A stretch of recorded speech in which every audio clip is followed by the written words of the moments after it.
Hi everybody, it's Honest John again. Now, as a comedian, part of my job is to play with words. And it's something I love to do, so it's a really good job to have. I'm not familiar with other languages. I know a tiny little bit of Spanish, but I'm not fluent in it.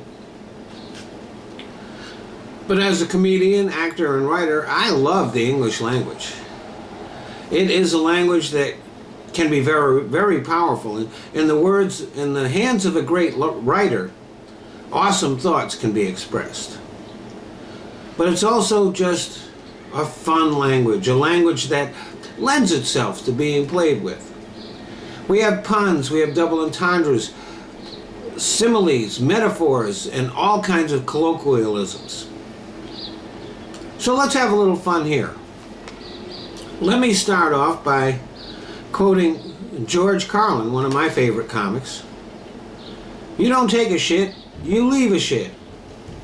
I think that's one of the funniest lines ever about fecal matter.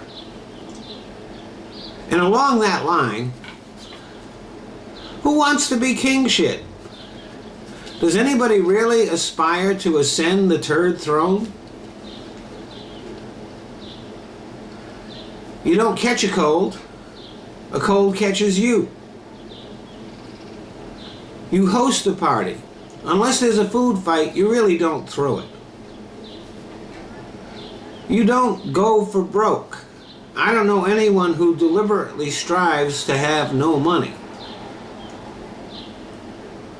You do sex. You perform sex. You don't have it. After all, when the act is over, you don't get to keep it, do you?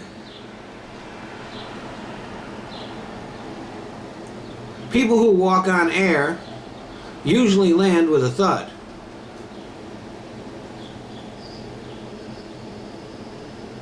You don't take a train, a bus, or a plane, or a cab. They take you. And what would be the point of having your cake if you don't eat it? I think all illnesses are serious, even mild ones. I've never heard of a lighthearted illness. Nobody actually rests in the restroom. Your mind might not always work right, but you don't actually lose it since it's always in the same place. And finally, putting on a cap is not going to help you think unless it's really, really cold. Now, I'm sure there's a whole lot of other little quirks in the English language that maybe some of you will think of. So if you do think of something like that, share it, put it in the comment section, and we'll all have a laugh. Thanks for listening.